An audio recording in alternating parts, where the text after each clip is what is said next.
magazin Play.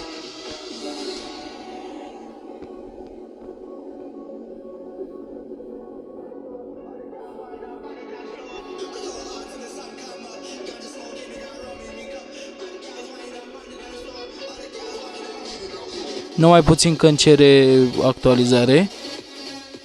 Să-i facem actualizare.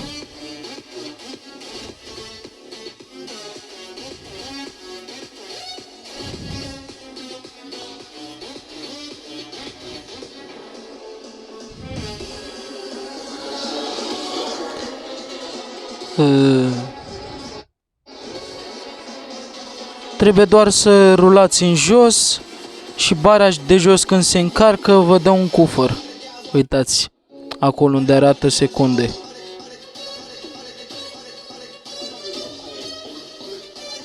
Trebuie doar să rulați în jos, așa. Și când se încarcă acea bară, vă dă ceva.